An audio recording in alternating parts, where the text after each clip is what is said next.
Olá, muito boa tarde. O verão é também para voluntariado missionário para muitos portugueses. Uma experiência que transforma percursos de vida, como aconteceu com Inês Souta, com quem falaremos daqui a pouco, depois de lhe mostrarmos ambientes da missão em Angola.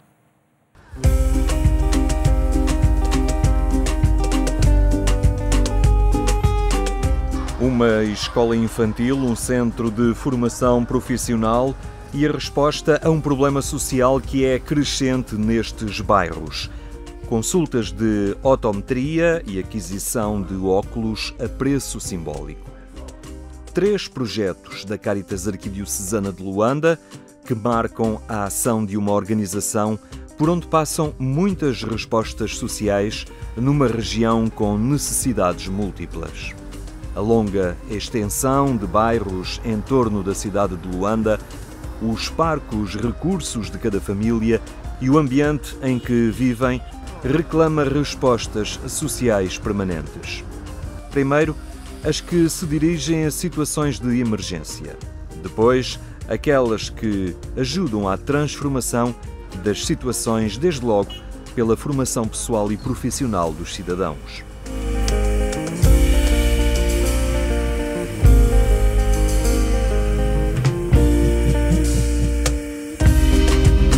Pelas ruas de Angola, nas cidades ou no campo, é sempre significativo o número de crianças. Sobretudo em Luanda, e muitas delas sem escola. Havia muitas crianças na rua que não conseguiam entrar em escolas, porque a vezes tinham salas de aulas para 25 ou 15. Então, vendo que havia muita criança na rua, fosse pensando em abrir uma escola mais. E assim que surge a Escola Nossa Senhora de Guadalupe, em honor à nossa Virgem de Guadalupe do México, que iniciamos a escola. Temos 14 salas e é com as que estamos a trabalhar. Um projeto possível pelo envolvimento dos pais, os acordos com o governo e as ajudas que permitem a existência de bolsas de estudo. A escola primária surge pela necessidade de muitas crianças não ter para estudar. Uma das nossas irmãs de congregação, anos atrás, vê a necessidade de ter algumas 3 ou 4 salas e assim foi como foi iniciando. É uma escola coparticipada, temos 527 alunos, apoiamos com bolsas de 50% de alguns que precisam ou filhos de alguns dos nossos colaboradores aí. Bem perto da Escola Nossa Senhora de Guadalupe, a evocação mariana de todos os mexicanos, também as irmãs que trabalham nas instituições da Cáritas Arquidiocesana de Luanda, está um centro de formação profissional. Temos um total de 8 cursos, nomeadamente temos o curso de informática, temos o curso de contabilidade, o curso de secretariado informatizado, o curso de gestão, o curso de inglês e temos o curso de culinária e pastelaria. Okay. E tem muita procura, muitos jovens a procurar os cursos? Tem sido, sim, tem sido. Apesar da situação econômica financeira que passou o país, ficamos um tempo sem ter muita aderência, mas neste ano melhorou as coisas. Temos tido muitas influências e muita procura. A possibilidade de aquisição de competências e também de dar seguimento aos sonhos de muitos jovens quando procuram seguir um percurso profissional. Realmente foi, porque quando comecei na Universidade de Mecânica, e como homem que só tive sempre sonhos, promovi-me diretamente, fiz os cursos, dediquei-me bastante e tentei mudar um pouquinho a vida. E agora vivo do curso que eu leciono e dos trabalhos que eu faço pelo centro. Uma aposta com grande alcance e que vai dando a muitos jovens a possibilidade de recomeçar os seus percursos de vida. Nossa melhor publicidade é aquela que vai de boca em boca, mais que aquela que podemos nos meter. Gostam da pedagogia, do espírito do próprio centro. Para nós levar só aquilo que é o estudo, o conhecimento, levam algo mais que aquela espiritualidade que a instituição da Cáritas quer partilhar com os outros.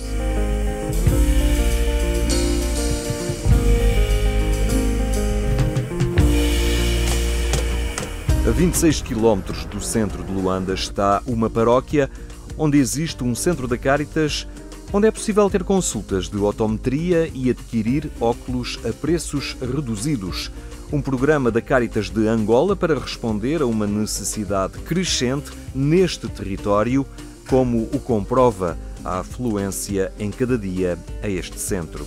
Nós temos tido o fluxo de muita gente a partir das 6 horas. Antes do porteiro abrir o portão, as pessoas já estão aglomeradas lá fora na rua. É assim que ele abre o portão, ele entra, porque primeiramente tem assistido à missa. Depois da missa terminar, só assim que começamos a atender a partir das 8 horas. E das 8 horas, quando começamos a atender, primeiramente vai a oração, depois é a palestra, porque temos que esclarecer às pessoas realmente o que é que eles têm e como é que são os sintomas, como é que devem cuidar-se, e depois é assim que vamos lhes atender. A pessoa vem aqui com dúvidas e sai aqui esclarecido. E assim ajudamos realmente muita gente, porque há muita demanda. Certamente viram já a entrada do bairro, que já as ruas indicam como é difícil o acesso, mas também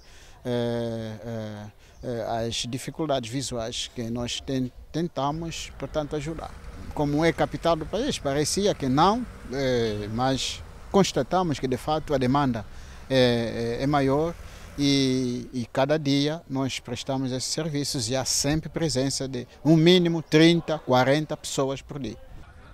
Projetos em curso da Caritas de Luanda que se incluem num programa de ação que passa pelas várias paróquias da Arquidiocese.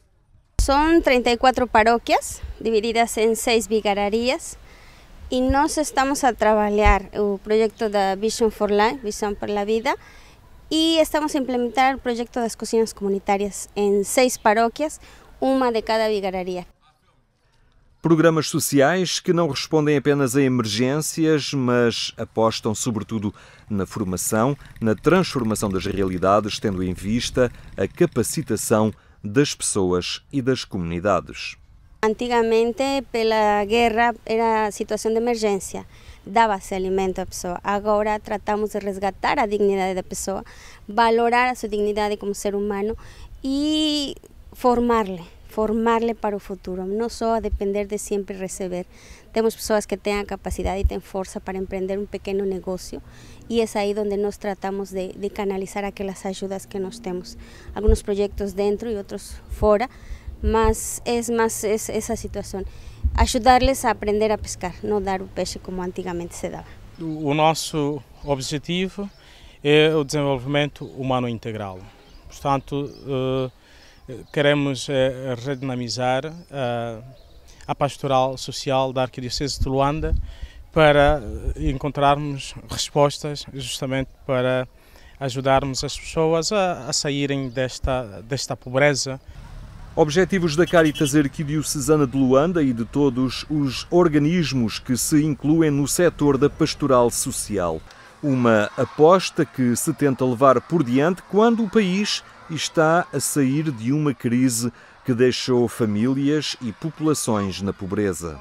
Desde 2014 o país mergulhou numa crise financeira, uma crise económica. Isto tem realmente empobrecido cada vez mais as famílias e queremos, a partir das comunidades, trabalhar em programas de desenvolvimento sustentável e queremos coordenar sinergias também para ver se diminuímos, digamos assim, este sofrimento das populações. Um objetivo comum de organizações civis e públicas, depois de ter identificado a raiz de um vasto conjunto de problemas. Isto tem um nome, chama-se corrupção, a má gestão. Portanto, houve má gestão dos fundos públicos, da coisa pública e caímos, infelizmente, nessa situação de pobreza, nessa situação de crise e estamos a tentar, o Governo tem estado a tentar arranjar mecanismos, enfim, para sair, obviamente, combatendo a corrupção, para ver se voltamos a ter um país normal. Em causa a procura de um novo ciclo que reivindica o contributo de todos. Este novo ciclo tem que ser, digamos assim, com o empenho de todos nós, todos os cidadãos angolanos, enfim, todas as forças da sociedade, as igrejas e não só, temos todos que remar, digamos assim, na mesma direção. Há uma esperança que se abre, para um país normal, um país próspero, um país bom para se viver.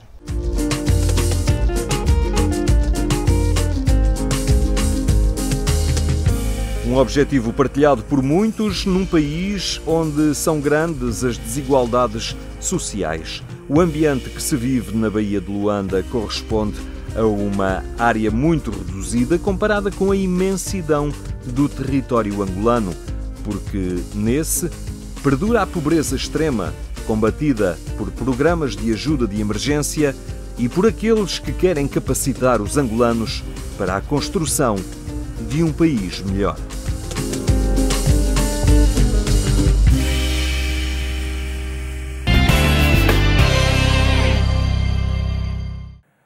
Uma reportagem que pode rever no portal da agência Eclésia, em agência.eclésia.pt.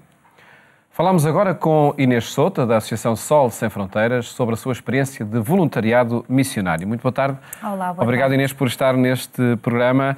É responsável, presidente desta associação, Sol Sem Fronteiras, Sim. por onde passa muito voluntariado também, não é? É verdade, sim. Mas, pessoalmente, que experiência foi essa de voluntariado e em que países? Então, ao longo dos anos, eu antes de estar na Sol Sem Fronteiras, sempre estive ligada aos missionários do Espírito Santo e passei pelo movimento juvenil que se chama Jovens Sem Fronteiras. E esse movimento tem projetos de voluntariado missionário com a Sol Sem Fronteiras, de um mês, chamados Projetos Ponte. Então, Projetos Ponte fiz em 2005 no Brasil, nas periferias do Rio de Janeiro, num bairro favelado, e depois em 2008 no Xinguar, em Angola, ali mais ou menos entre o Cuito e o Ambo, também uma zona muito marcada ainda pela Guerra Civil, que não estava assim tão longe quanto isso. Depois tive a oportunidade, quando entrei para a direção da Sol Sem Fronteiras e tendo ficado a acompanhar a área dos projetos de cooperação, de fazer algumas visitas em voluntariado aos projetos que fazemos e acompanhar e ajudar em algumas atividades dos projetos.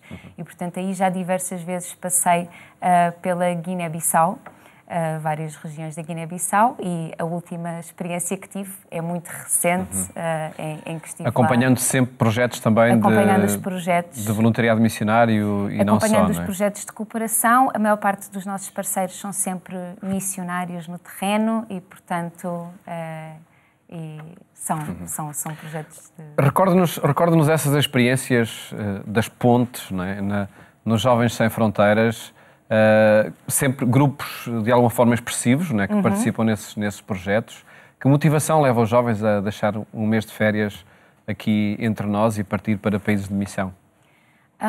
Acho que, felizmente, tanto na altura em que eu fiz como hoje em dia, há uma vontade dos jovens em poder fazer, em querer mudar o mundo, essa utopia que, em boa verdade, se não existisse, não fazia com que tantos projetos de voluntariado acontecessem. E o partir é fundamental? Partir é fundamental, é o desinstalar, é o sair da zona de conforto, é o ir ao encontro do outro que está mais longe, é o conhecer outras realidades, e isso, de facto, depois abre também horizontes no regresso para que se continue a trabalhar a partir de cá. Todos nós sabemos que ser missionário acontece ao longe e ao perto, mas ir para longe ajuda a conseguir a desinstalar e a trazer motivação para o perto de continuar o trabalho. E é esse regresso também que nos interessa hoje particularmente analisar, porque depois de um mês, 2 meses, e acredito que, sobretudo quem faz 1 ano, 2 anos da experiência de voluntariado missionário, quando se regressa, a pessoa,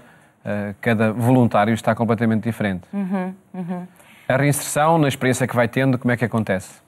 A experiência que, em boa verdade, me marcou mais foi quando estive 1 mês em Angola, em 2008, porque eu saí do meu emprego, fui 1 mês e regressei no dia seguinte, comecei a trabalhar. E, portanto, não houve tempo para respirar, não houve tempo para digerir.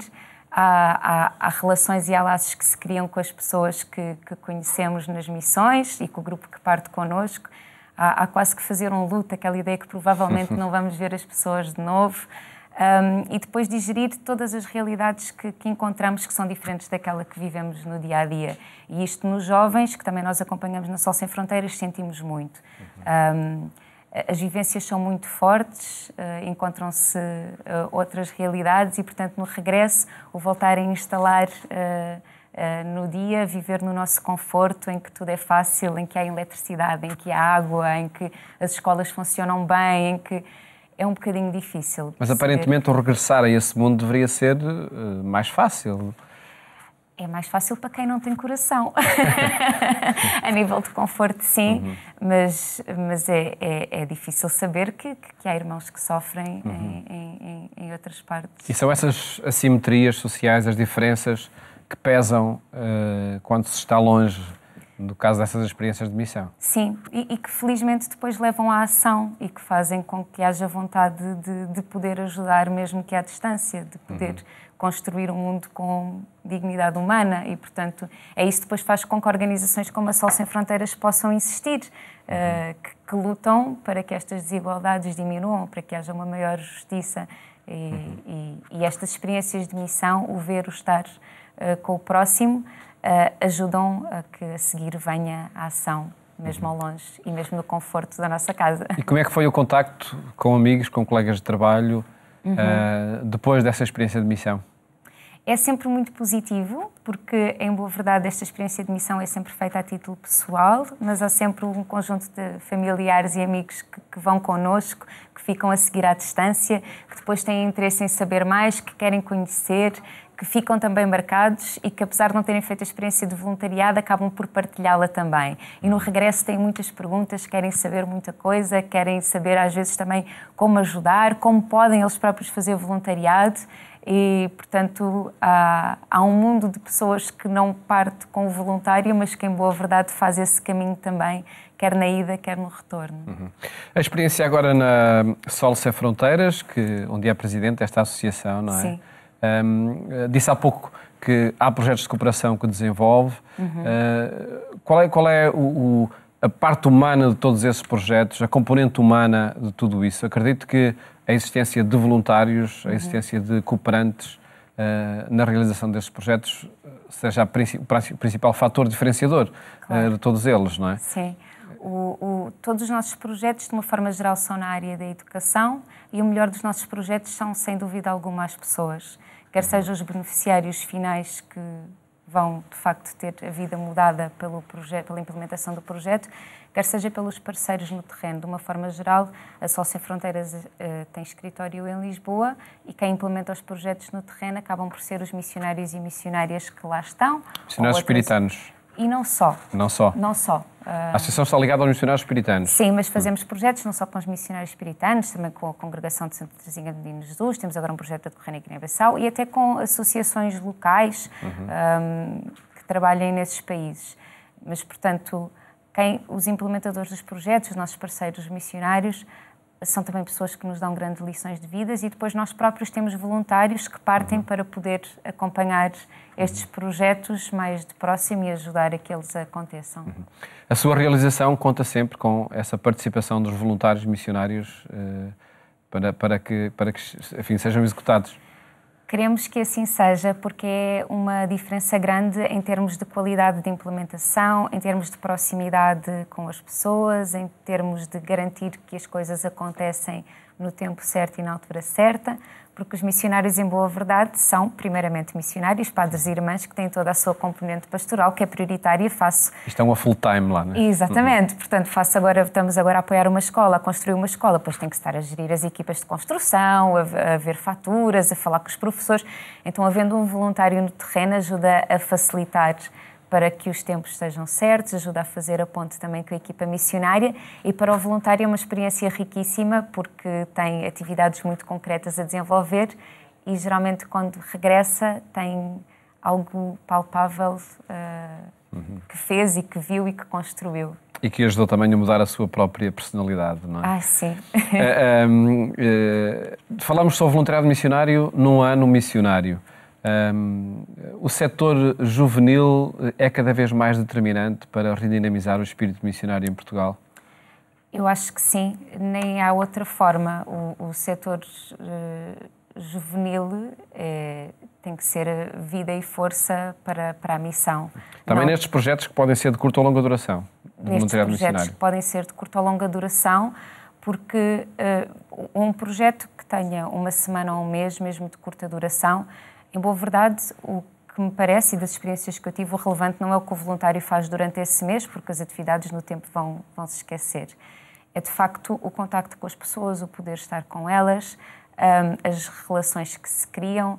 Nós regressamos, às vezes, a terras em que se fez voluntariado missionário e as pessoas lembram-se do nome dos voluntários que lá tiveram há 10 anos atrás, há 8 anos atrás. Portanto, marca a ideia de alguém que saiu da sua terra para estar com aquelas pessoas durante um mês. E para o próprio voluntário, o que vai trazer desse mês não é propriamente o que faz, mas vai vir com muita vontade de continuar a trabalhar e a trabalhar na missão, e a experiência de voluntariado traz esse alento, sem dúvida. E quem pertence a um grupo como o Sol Sem Fronteiras ou os Jovens Sem Fronteiras, o partir em missão é um fator de lançamento até de um ano pastoral, como, enfim, está aí um à porta. O ter a experiência do voluntariado missionário, acredito que seja muito motivador para quem partiu e para quem viu partir também. Claro. Os Jovens Sem Fronteiras fazem sempre estas atividades no período de verão. Nem todos os Jovens Sem Fronteiras têm a oportunidade, a nível de movimento, de participar, mas todo o movimento acaba por fazer o caminho com os que partem, ajudar na angariação de fundos, ajudar no projeto, têm curiosidade em saber o que acontece. No regresso há sempre os testemunhos, passam pelas várias paróquias, portanto é um caminho partilhado mesmo pelos que não vão, e é um ótimo kick-off para um ano missionário, com certeza. Sem dúvida nenhuma, que muito motivado também por essas experiências. Inês Souta, muito obrigado por ter estado aqui no programa Eclésia. Felicidades para Sol Sem Fronteiras. Muito obrigada. E o espírito missionário que dinamizam.